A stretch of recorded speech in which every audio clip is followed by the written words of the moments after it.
Happy Friday 啊，大家咁先睇琴日嘅走勢啦。咁同樣地啦，我講過戰線不在236嘅，戰線係喺23,800，同樣地守唔到落翻嚟，咁就向下亦都冇挑戰23,200啦，所以繼續都係樂觀審慎係啦，睇住佢守到企穩20天移動平均線樓上。咁同時間亦都係周線啦，我哋嘅今日就星期五啦，咁企得穩238，其實佢收翻支陽燭都係靚仔嘅，仲係 keep 向都係樂觀啊。咁就逐關睇，咁我哋睇翻隻牛熊，咁就係向上係啦，238企穩，咁就目標就242噶啦，短線目標。咁期結啦，咁我哋亦都係開始要 plan 下4月去到4月嘅時候，我哋就 plan 下睇下下月5月期權究竟係點樣佈局。咁但係暫時上望遠啲嘅目標都係25,000嘅。咁我哋就唔係睇25,000，我哋睇24,600至24,800呢個阻力噶啦。咁就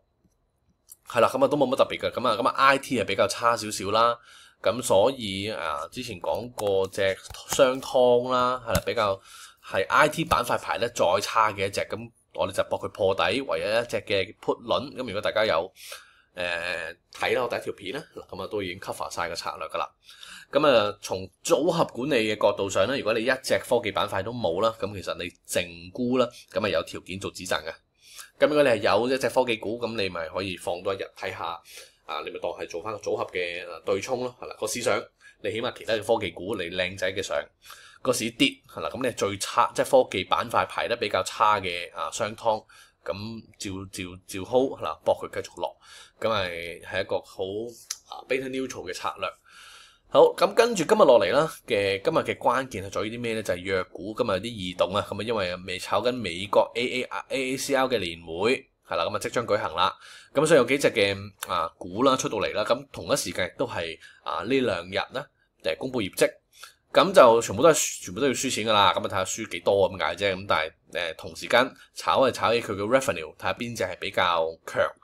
咁101咁琴日公布咗啦個業績啦。revenue 已經飆得幾勁，佢嘅銷量飆得幾勁，咁全部都係虧損減少噶啦，係啦，咁就搏睇下會唔會嚟緊有個轉虧為盈。咁我自己如果你問我 tip 咧，我就中意 tip 呢一隻多啲亞盛醫藥，咁就因為佢本身嗰個增長係咁誇張啦，咁全年最後佢好似得出都係9億係啦，咁總之係比起上一年咧係升咗3倍幾係啦。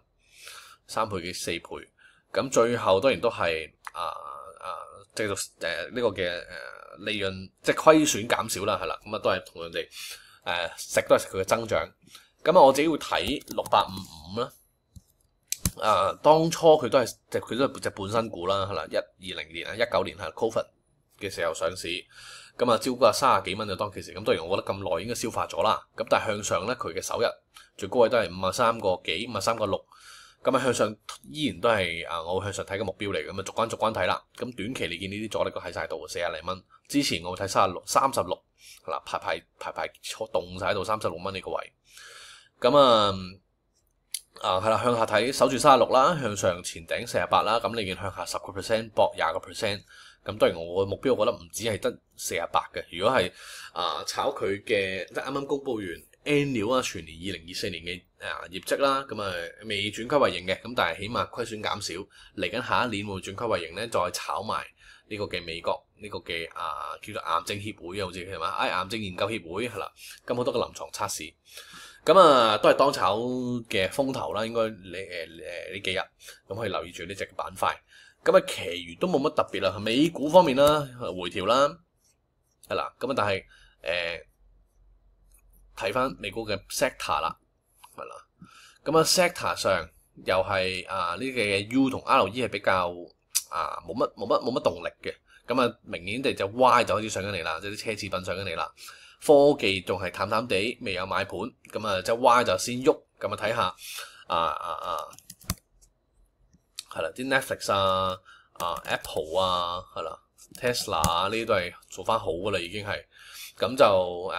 如果要撈或者買貨的話Apple 咧就係觸發到一個嘅買貨嘅 signal 嘅，企穩到20天移動平均線的話，咁大家可以去留意。咁始終科技股咧係遜色少少係啦，遜色少少。咁所以美股同樣地，我講過啦，美國科技股嘅升勢減慢㗎啦，開始。咁但係都最重要睇個輪動係啦，減慢完佢pick唔pick up得起？點解我話樂觀？因為避險嘅嘢咧，其實開始掉完啦，其實冇乜人點特別買翻啊。你見指數啊、成啊，係啦，咁當然今日要小心啲啦，係啦U 同 RE 係勝過隻 S&P 係啦，即係少少嘅避險都出緊嚟。咁啊，但係我覺得個 Y 今日比較神勇咧，都叫做救翻起個大市氣氛嘅。咁啊，所以美國我都仲係偏向樂觀少少嘅，係啦，暫時。咁係隻比特幣啦，係啦 ，Bitcoin 咧咁啊挑戰緊支持位噶啦，係啦。咁啊曾經跌穿過呢短線位置啦。我呢度拉好少少，其實啦，擺明係 curve fitting 噶啦。咁但係收市起碼企得穩上去。咁所以今日我都唔焦急咁樣做個沽嘅，係啦，未話真係好 confirm 破位。咁啊，而個 volume profile 其實都係爭緊喺上面嘅，係啦，咁啊高過琴日嘅。咁啊呢度大家可以去 keep 住啦，咁啊睇住88,500樓下，如果有啲咩轉勢 signal 或者挨近呢啲頂啦，88,000。如果係陰燭落或者射擊落，咁亦都係呢個 signal。咁啊今日嘅 update 去到呢度啦，咁大家睇住今日嘅恆指啦，尤其是今日嘅藥股啦，係啦，咁啊同埋隻 IT 板塊啦，係啦，咁啊今日講嘅去到呢度，咁啊心動係啊 update 埋，琴日心動公司都真係心動噶，係啦，咁啊做得唔錯噶，咁啊亦都係 trigger 到個買入 signal 嘅，咁啊成交唯獨是就個成交量唔係話好好，係啦，咁但係你 intraday 上你再睇翻，其實企穩20天線。係啦，然之後一個 bull flag，今日都係一個買入信號出咗嚟，咁啊期待如果佢聽日個恒生指數真係企得穩23,800啦，咁佢破頂40蚊都係你係另一個突破買入嘅位啦。咁當然你咁樣高追法啦，個 cut loss 就放翻近啲。好啦，咁啊個 market update 去到呢度，咁啊 Happy Friday 啊大家，係啦，咁啊工作順利，拜拜。